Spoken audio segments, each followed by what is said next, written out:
তোমরা যারা সামনে ঢাকা বিশ্ববিদ্যালয় খ ইউনিটে ভর্তি পরীক্ষা দিবে তোমাদের জন্য রিটেনে খুবই ইম্পর্টেন্ট একটা টপিক হচ্ছে ভাব সম্প্রসারণ, যেখান থেকে রিটেনে 5 নাম্বার আসার সম্ভাবনা রয়েছে এবং একটা ভিডিওর মাধ্যমে আমি পুরো ভাব সম্প্রসারণ তুমি কিভাবে রিপ্রেজেন্ট করবা সবটা আর কি দেখাই দিব। এইচএসসি এবং অ্যাডমিশন এই দুই অংশের ভাব সম্প্রসারণের মধ্যে আকাশ পাতাল তফাৎ। তার কারণটা কি? তার কারণ হচ্ছে জায়গা। এখানে তুমি আনলিমিটেড জায়গা পাচ্ছ এইচএসসির জন্য, কিন্তু অ্যাডমিশনের জন্য তুমি কতটুকু পেজ পাচ্ছ? Highest half page. তুমি বুঝতে পারতেছো একটা ভাব সম্প্রসারণ তোমাকে লিখতে হবে, সময়ও কিন্তু খুব অল্প, ধরো 5 মার্ক বা 5 মিনিট টাইম এবং হাফ পেজ হচ্ছে জায়গা। তুমি তখন কি করবা? তোমাকে 3টা জিনিস আগে কল্পনা করতে হবে। একটা হচ্ছে প্রথমে একদম ভূমিকা লাইন, মাঝখানে একটু বর্ণনা থাকবে এবং শেষে তোমার একটা শিক্ষা বা মন্তব্য টাইপের অংশ থাকবে। তো 3টা কেমন আমি তোমাকে একটু শেখাই, চলো। অর্থ অনর্থের মূল, তার মানে কি? অতিরিক্ত অর্থ সম্পদ যখন আমাদের হয়ে যায় বা অতিরিক্ত অর্থ সম্পদ যখন আমরা পেয়ে যাই, তখন এইটা আমাদের অনেক সময় ক্ষতির কারণ হয়ে দাঁড়ায়, আমাদের অমঙ্গলের দিকে ঠেলে দেয়, নানা অপকর্মের দিকে ঠেলে দেয় বা মোটিভেটেড করে। এটা কিন্তু রিয়েলিস্টিক একটা কথা। তো এইটা দ্বারা তুমি যা বুঝতেছো এক লাইনে সুন্দর করে ব্যাখ্যা দিবা, যাতে পুরো লাইনটার ভাব অর্থ সেটা এক লাইনে প্রকাশ পায়। এটা প্রথম প্যারা। তো দেখো, এই যে অর্থ সম্পদ মানব জীবনের জন্য অপরিহার্য হলেও এর অপব্যবহার ব্যক্তি আর সমাজ জীবনে অমঙ্গল বয়ে আনে। কত সুন্দর একটা লাইনের মধ্যে প্রথম কাজটা কমপ্লিট করে ফেললা। এরপরে হচ্ছে সেকেন্ড কাজ। সেকেন্ড কাজটা কি? বর্ণনা দিবা। এর মধ্যে হচ্ছে তুমি ডেসক্রিপশন আনবা, ঠিক আছে? এই যে এই অংশটাকে তুমি আরো 2-3 লাইনের মধ্যে ইলাবোরেট করতে পারো, বড় করে লিখতে পারো। কি আছে? যে মানুষ জীবনে অর্থের প্রয়োজনীয়তা আছে, হ্যাঁ, অর্থ সম্পদের লোভে মানুষ কঠোর পরিশ্রম করে, নানা প্রতিকূলতা মোকাবিলা করে অর্থ উপার্জন করে। কিন্তু বর্তমানে কি দেখা যায়? যে অর্থের মাপকাঠির দ্বারাই মানুষের সম্মান নির্মিত হয়ে থাকে।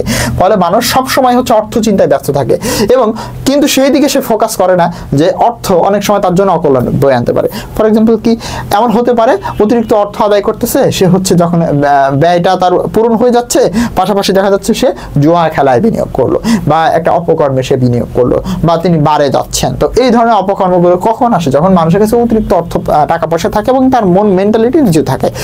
এই একটা 1 লাইন 2 লাইন ব্যাখ্যা দিলা, এইটারই ব্যাখ্যা 2-1 লাইন দিলা, তারপরে দিলা রিয়েল লাইফ কিছু এক্সাম্পল দিলা যে বাস্তব জীবনে দেখা যায় এই হচ্ছে, এখানে এটা হচ্ছে।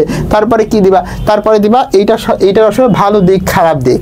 হ্যাঁ, অর্থের ভালো দিকে কিভাবে আমরা করতে পারি, যে অর্থ ঠিকঠাকভাবে যদি আমরা ব্যয় করি তাহলে এটা আমার ভালো কাজে লাগতে পারে মানবের কল্যাণে। আরেকটা হচ্ছে খারাপ দিক। তো প্রত্যেকটা জিনিসের ভালো দিক খারাপ দিক বেশিরভাগ ক্ষেত্রে পাবা, ঠিক আছে? তো ভালো দিক না থাকলে শুধু খারাপ দিকগুলো লিখবা, খারাপ দিক না থাকলে শুধু ভালো দিকগুলো লিখবা। চিন্তা করলে 2-1 লাইন ভালো দিক খারাপ দিক পাওয়া খুবই ইজি। এরপরে দেখো, তারপরে কি লিখবা? যে লাস্টে এরকম আমরা কি করতে পারি বা আমাদের কি কি করণীয়, এইগুলো এখানে অ্যাড করে দিবা। তাহলে প্রথমে 1 লাইনে বর্ণনা দিলা, তারপরে রিয়েল লাইফ একটু 2-3 লাইনের মধ্যে বর্ণনা দিলা, তারপরে হচ্ছে কি একটু এক্সাম্পল অ্যাড করে দিলা বাস্তব চারপাশ থেকে, এটা 2-1টা এক্সাম্পলের মধ্যে ঢুকাই দিলা, পারলে 2-1টা মনীষীদের কথা ঢুকাই দিলা। যাই হোক, তারপরে কি হলো? তারপরে হচ্ছে আমরা ভালো দিক খারাপ দিক এগুলো আমরা একটু বিবেচনা করব। তারপরে আমাদের আসলে কি কি করার দরকার, আমাদেরকে নৈতিক শিক্ষা বাড়াতে হবে এখানে, তাই না? নৈতিক শিক্ষা যত বৃদ্ধি পাবে ততই আমরা সঠিক পথে অর্থ ব্যয় করতে পারবো এবং অর্থের যে যথার্থ মূল্যায়ন সেটা আমরা নিশ্চিত করতে পারবো। তাইলে এই যে তুমি যদি চিন্তা করো, এইখানে তোমাকে হাইয়েস্ট 6টা লাইন লিখতে হবে। হাফ পেজ মানে কি? সর্বোচ্চ 8 লাইন লিখতে পারো, তাই না? তার বেশি তো কোনোভাবেই সম্ভব না। এইখানে 1 লাইন তুমি ইজিলি লিখলা। এরপরে যেই ভাব সম্প্রসারণ নিয়ে আসুক না কেন, তুমি 2 লাইন এটাকে ইলাবোরেট করতে পারবা। হ্যাঁ, 2টা এক্সাম্পল তুমি এখানে দিতে পারবা। ভালো দিক একটা খারাপ দিক তুমি লিখতে পারবা। আমাদের কি করণীয় এটা তুমি লিখতে পারবা। মানে ইজিলি 6-7 লাইন তুমি মাঝখানে দিয়ে প্রাসঙ্গিক, এখানে ব্যাপারটা হচ্ছে তোমাকে লিখতে হবে এবং প্রাসঙ্গিক লিখতে হবে, মানে এর সাথে রিলেটেড কথাবার্তা লিখতে হবে। ইররিলেভেন্ট কোনো কথাবার্তা এখানে লেখা যাবে না। তুমি যদি দেখো এমন ধরনের হচ্ছে কোনো ভাব সম্প্রসারণ আসছে যেখানে তুমি ইনফরমেশন দিতে পারো, যেমন দুর্নীতির সূচক বা দুর্নীতি জাতীয় জীবনে অভিশাপ স্বরূপ, সেখানে তুমি দুর্নীতির সূচক দিতে পারো, ঠিক আছে? রিয়েল লাইফ কিছু এক্সাম্পল দিবা। হ্যাঁ, তো রিয়েল লাইফ এক্সাম্পল দিলে ওইটা আরো প্রাণবদ্ধ হয়ে উঠবে। এন্ড ফাইনালি আমাদের এখানে আমাদের কি করণীয় এটা একটু দিবা। এন্ড ফাইনালি আমরা আরেকটা পয়েন্টে লাস্টে আরেকটা লাইন লিখবো যে এখান থেকে আমরা কি শিক্ষাটা পেলাম বা এখান থেকে আমাদের কি করণীয়, নিজের মন্তব্য, নিজের ইয়েটা বা এখানে আসলে কি প্রকাশ পেয়েছে, মানে সুন্দর একটা উপসংহার আমাদের চাই। সেটা হতে পারে এই টোটাল ঈশ্বর শিক্ষাটা কি, আমরা কোনভাবে কাজে লাগালে এই শিক্ষাটাকে কাজে লাগালে পৃথিবীটা কল্যাণকর হবে, এই সব কিছু আর কি। হ্যাঁ, তো দেখো এখানে বলা হয়েছে সুষ্ঠু সমাজ জীবন আর স্বাভাবিক জীবনে অতিবাহিত করার জন্য অর্থের প্রয়োজন অনস্বীকার্য হলেও অর্থ যেন অনর্থের মূল কারণ না হয় সেদিকে সকলের লক্ষ্য রাখা উচিত। তাহলে কি এটা আমাদের শিক্ষা পাইলাম। প্রথমে আমরা এর কথাটাকে ইলাবোরেট করলাম এক লাইনের মাধ্যমে, যে এক লাইনের মধ্যে আমরা পুরো ব্যাখ্যাটা দিব, ঠিক আছে, এক লাইনের মধ্যে আমরা পুরো ব্যাখ্যাটা অ্যাড করে দিব। তারপরে কি করবো, একটু বর্ণনা দেব, মাঝের পয়েন্টটাতে বর্ণনা দিব, বর্ণনার মধ্যে ভালো দিক খারাপ দিক রিয়েল লাইফ এক্সাম্পল আমরা কি করতে পারি, হ্যাঁ, এটার যত যা আছে সবকিছু তুমি এর মধ্যে ইনক্লুড করে দিবা।